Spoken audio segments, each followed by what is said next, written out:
நம்ம சென்னை மயிலாப்பூர்ல ஒரு சந்துக்குள்ள நம்ம அன்னபூரணி பாட்டி ஒரு குட்டி மதிய சாப்பாட்டு கடை வச்சிருந்தாங்க. பாட்டிக்கு வயசு ஒரு 65 இருக்கும். வீட்டுக்காரர் போனதுக்கு அப்புறம் குடும்பத்தை ஓட்டுறதுக்காக ஆரம்பிச்ச கடை தான் அது. கடையில 2 பெஞ்சு 4 தட்டு தான் இருக்கும். ஆனா பாட்டியோட சமையல் எப்படின்னா, அப்படியே நம்ம வீட்ல அம்மா செஞ்சு கொடுக்கற அதே மனம், அதே சுவைதான். பாட்டி கையால அரைச்ச மசாலா, மண்பானையில வச்ச சாப்பாடு, குழம்புன்னு செம்ம கலவையா இருக்கும். ஆட்டோக்காரங்க, சின்ன வியாபாரம் பண்றவங்கன்னு அவங்க தான் மெயின் கஸ்டமர்ஸ். வர்ற காசு அன்றாட செலவுக்கு தான் சரியா இருந்துச்சு. அப்புறம் என்னாச்சுன்னா, அந்த ஏரியாவுல பெரிய பெரிய ஹைஃபை ஹோட்டல்லாம் வந்துச்சு. பசங்க எல்லாரும் பீட்சா, பர்கர்னு நவீன உணவுகளை தேடி போக ஆரம்பிச்சாங்க. பாட்டியோட கடைக்கு வர கூட்டம் சுத்தமா குறைஞ்சிருச்சு. பாட்டி ரொம்ப கவலைப்பட்டாங்க. அந்த டைம்ல தான் பாட்டிக்கு துணையா அவங்க பேத்தி கவிதா வராங்க. கவிதா ஒரு மேனேஜ்மெண்ட் கோர்ஸ் எல்லாம் முடிச்சிருந்தாலும் பாட்டிக்கு உதவுறதுக்காக வேலையை விட்டுட்டு வந்திருந்தாங்க. கவிதா பாட்டிய பார்த்து, பாட்டி கவலைப்படாதீங்க, உங்க சமையலுக்கு ஈடு இணை இல்ல. ஆனா நம்ம கடை காலத்துக்கு ஏத்த மாதிரி கொஞ்சம் புதுசா தெரியணும்.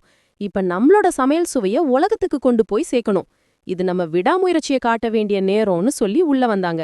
அவங்க கொண்டு வந்த சேஞ்ச் என்ன தெரியுமா? முதல்ல அந்த கடைய அப்படியே பளபளன்னு சுத்தம் செஞ்சாங்க. அப்புறம் சமைக்கும் முறைகள்ல நவீனப்படுத்தினாங்க.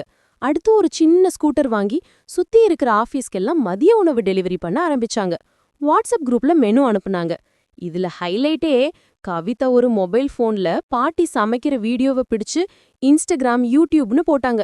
அன்னபூரணி பாட்டியின் பாரம்பரிய சமையல் ரகசியம்னு அது செம வைரல் ஆயிடுச்சு. மக்கள் தமிழ்நாட்டுல மட்டும் இல்ல, வெளிநாடுகள்ல இருந்தும் பாட்டியோட சாப்பாட்டை பத்தி பேச ஆரம்பிச்சாங்க.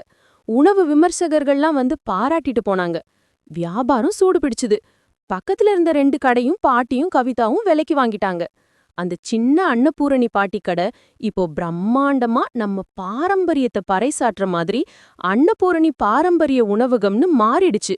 கடையோட அமைப்பே நம்ம பழைய கிராமத்து வீட்டை போல மரத்தூண், செங்கல் சுவர்னு இருந்துச்சு.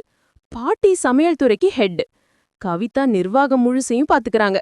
கடை திறக்கும்போது பாட்டிக்கு ரொம்ப சந்தோஷம். கவிதா, நீ பண்ண விடாமுயற்சி ரொம்ப பெருசு. நீ இந்த வீட்டு சுவையை எங்கேயும் போக விடாம காப்பாத்திட்டேன்னு சொன்னாங்க. இப்ப அந்த உணவகம் சென்னையை தாண்டி வேற ஊர்கள்லயும் இருக்கு. பாட்டியோட அசல் சுவையும் பேத்தி கவிதாவோட புது மாடர்ன் ஐடியாவும் சேர்ந்து ஒரு சின்ன கடைய ஒரு பெரிய சாம்ராஜ்யமா மாத்திருச்சுங்க.